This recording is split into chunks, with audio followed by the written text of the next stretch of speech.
Okay, this is Brent from TradeGuild.blogspot.com, and here we go again. We just looked at BEBE as a short, and we're going to move along here. Next up, I have SRT. Interesting little rounding bottom here. I love these. This is indicative of a nice base. It's a nice big base. If you have a little trouble seeing it, the volume should be rounding too. Oh, that's not a very good rounding. There we go, volume rounding. If you have a little trouble seeing it, you can always click down to a 3-day chart and or a 5-day chart or whatever you need. There's that rounding, and you can see it corresponding in here. Basically, we have heavy selling over here as the price is coming down, and then it flattens out. The selling dries up, the volume dries up, and then we're getting an increase in interest for buying, and the volume picks up there. So that's a rounding bottom. That's how it works. And I like SRT. So take a look at SRT. It has pulled back a little bit to this 22-day moving average, and I think that's a pretty reasonable area to try to buy that one. If I had this in my stop channel right now, my stop would currently be at this level up here, and what is that, about 1445, I would say. I might give it a little bit more room. It's trending pretty well. So next up is SGEN, and this is another David pick from tradingtowin.blogspot.com, and it's SGEN. And SGEN, I think I covered on all throughout August, really. I had videos on the 15th and the 21st, and then into October on October 9th. So we were talking about this stock back here in August and a little bit here in October. So we've had a pretty decent move since then. Let me just see what notes I've compiled over the months here. Okay, we're going to take a look at something here. All right, let me just switch screens. Here we go with a nice trend channel.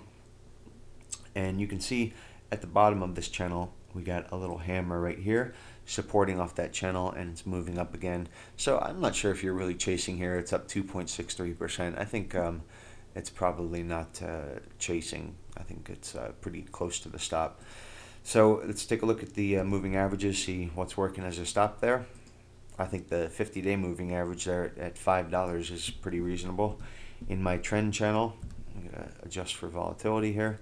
$5 is what the trend channel says too. So $5, $5, $5. This looks okay. This looks okay. So SGEN, keep an eye on that one. And David thinks that's going to break out tomorrow, I think he said. And here we go with our next one, CRXX. This is a biotech that I originally featured on October 30th. And we had a video on November 6th. And I want to show you a couple things. One, we got this big breakout here, as you can see, up through that 200-day moving average in blue. But the interesting thing here is volume precedes price. Look at the volume yesterday. Not a huge move yesterday at all, 3% or so, but that's big, big volume. And we've seen this a lot. I featured this in a video last night, and we get nice moves from that volume that precedes price. Somebody's loading up, and right before it gets ready to pop. One thing I want to show you real quick, I have a note here to look at Snapsheets. So let's take a look at Snapsheets, and there's something kind of interesting. In Snapsheets around January, it looks, this stock had 0% of reported institutional positions being held, and it has since moved up to 30%. If you can see this chart up here in the top window, you can see a lot of that buying was occurring as the price was falling. As we've based out here, we've seen more buying in this area. So that's pretty interesting. It went from 0 to 30% in 8-9 months here. So that's the kind of thing we like to see. If we take a look at the accumulation distribution indicators, we can kind of see that buying back in February, March over here. We had some distribution here, some distribution there, and of course that buying again picking up. There's money stream getting in gear. Time segmented volume is at a relative divergence there. So I like CRXX as far as where we like it. It looks like maybe we'll get a pullback after this breakout is through. Maybe it pulls that It's that 200-day moving average there around 870 or so, I think. So let's move along, see what else we have. CRIS, Chris.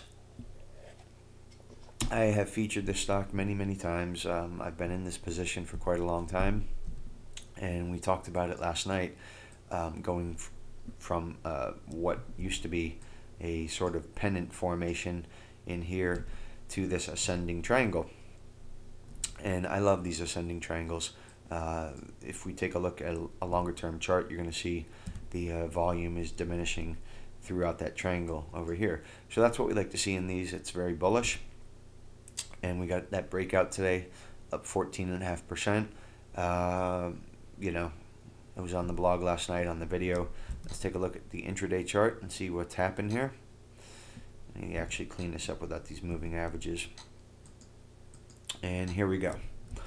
So there was even an opportunity buy here today. It looks around $1.60, $1.65, $1.70 area, and it moved right up to looks like $1.90 there, right? Yep, and that's the level that I was hoping to see it penetrate today. So that's a nice move in CRIS, and definitely I'm holding that position, and I think there's going to be more to come. It's just getting started, in my opinion. This 22-day moving average is crossed over that 50. The 50 is on its way up, and then it's about ready to have that golden cross through the 200-day moving average in blue, which is coming down right over here. So CRIS, I still like a lot. I don't think you want to chase it here, wait for a pullback, but I think if you're in, I'm sticking with it. So next up is GNBT, and GNBT is biotech. We have a little triangle going on here. Let me clean up this chart a little bit so you can see a little bit better. And let me get some trend lines out, and we'll draw this in just roughly real quick. So basically that's our triangle. One of the things you want to look at, if you're not sure if it's a triangle or not, look at the volume. The volume should decrease into that triangle as it nears this apex. We expect to see a breakout. A breakout right now would be very bullish for GNBT before it finishes this apex. But in any case, this chart looks kind of interesting. So take a quick look at money stream up here is looking very good. It's actually above the levels back here when price was much higher. So we like GNBT. I think that's probably getting pretty close to a breakout. And next up is ASTT. You know what? I'm going to skip that. I'm going to come back to that. Here's AOG, which is Aurora Oil and Gas Corporation, and I've featured this quite a few times on the blog recently. And I just kind of like, you know, this little base that's forming in here and the nice volume up there. And it's kind of went sideways a little bit here, presented an opportunity to get long on this one. And quickly, I want to show you the snapsheets. This is also, you know, just to reiterate, snapsheets comes for free with your Telechart subscription, and you're not even seeing 0.5% of what this thing can do. It's unbelievable how many indicators and proprietary indicators are in here, and you can edit everything in ways you can't even imagine. So here's what we're looking at in snapsheets. We're looking at the institutions held, percent held by institutions. We went from 0 in May up to 42% in AOG. So that's a very interesting move in my opinion, and we can see that move really right here in BOP. We can see it in TSV, which you can see over here is on a nice upward bias. And of course, money stream is looking awesome. Look at money stream right now. We have a nice relative divergence. Price at these 2 points. Concentrate on price and where the indicator's at. The indicator is here. Over here, the indicator's higher. But look where price is. We're lower. This says that we have more buying at this point in time than we had supporting price up at these levels. So that's very interesting. Time segmented volume is making new highs over here. I think AOG is a nice, interesting energy play. It is speculative, so watch that position. And I'm going to come back with, I think, maybe 2 or 3 more stocks. We'll be right back.